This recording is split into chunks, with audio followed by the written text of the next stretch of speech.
अलग जगह से हमारे संवाददाता हमारे साथ जुड़े हैं। गोरखपुर से जेबी सिंह, गाजियाबाद से सोनू और बरेली से मनोज हमारे साथ जुड़े हैं। सबसे पहले गाजियाबाद का रुख करते हैं। सोनू, क्या तस्वीर आज मौसम विभाग की अगर बात की जाए तो आज रात से बारिश की संभावना भी जताई गई है।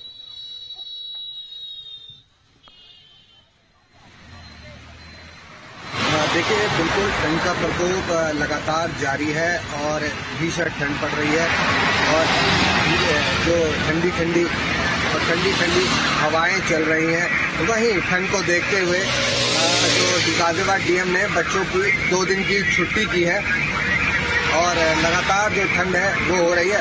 बात करें कोहरे की तो 2 दिन पहले घना कोहरा था जिसके कारण विजिबिलिटी बहुत कम हो रहा है, पर बेहद कम है। वहीं जिला प्रशासन लोगों से अपील कर रहा है कि अपने वाहनों की जो रफ्तार है वो धीरे रखें, क्योंकि अगर कोहरा ज्यादा होता है तो उसके कारण विजिबिलिटी कम हो जाती है और उसके कारण बड़े हादसे हो जाते हैं। तो इसलिए जिला प्रशासन लोगों से अपील कर रहा है कि आप कृपया वाहन धीरे चलाएं, जिससे जो अगर किसी तरीके का कोई हादसा हो नहीं पाएगा, क्योंकि लोगों की जो स्पीड होती है सुबह के समय बहुत तेज होती है।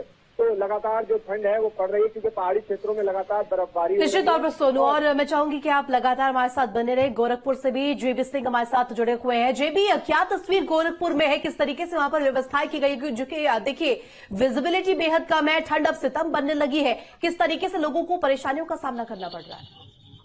देखिए, यहाँ गोरखपुर की बात करें तो गोरखपुर में ठंड ने जो है अपना कहर दिखाना शुरू कर दिया। और कोहरे की बात करें तो कोहरा यहाँ पे इस तरह से लगभग 40-50 मीटर की विजिबिलिटी है और सर्द हवाएं हैं यहाँ और बारिश का माहौल भी है। यहाँ पे तमाम ट्रेनें हैं।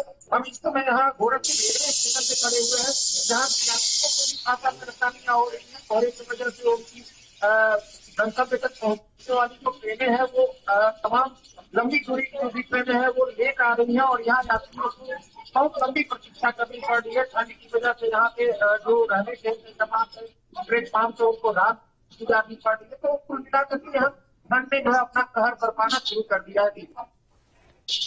निश्चित तौर पर जेबी, और ऐसे में लगातार हमारे साथ बरेली से मनोज भी बने हुए हैं। मनोज, क्या तस्वीर बरेली की है, क्योंकि देखिए जिस तरीके से अब पारा लुढ़कता जा रहा है, ठिठुरन बढ़ गई है, किस तरीके से बरेली में व्यवस्थाएं प्रशासन की तरफ से की गई है?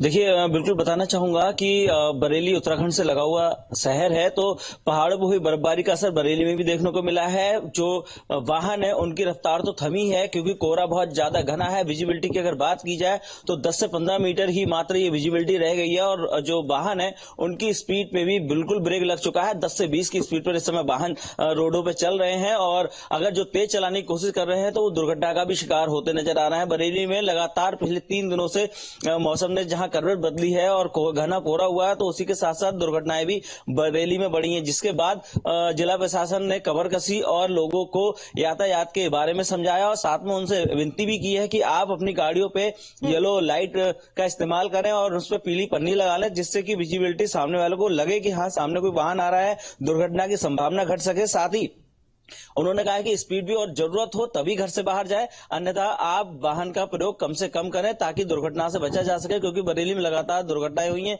वहीं शीतलहर का प्रकोप इसका जारी है कि जिला प्रशासन ने जहां स्कूलों की छुट्टियों के लिए अनुमति दी है, तो उसी के साथ साथ जो जगह जगह पे है अलाव की व्यवस्था करवाई है, और ताकि जो गरीब तबके के जो लोग हैं और यात्री हैं वो रात में अगर आते हैं तो उनके लिए ठंड से बचाव हो सके। कहीं ना कहीं देखिए लगातार कम विजिबिलिटी की वजह से वाहनों की रफ्तार भी कम हो गए। ठंड की वजह से अब अलाव का सहारा लेने को लोग मजबूर है। बहुत शुक्रिया तमाम जानकारी के लिए आपका जेबी, आपका भी, और साथ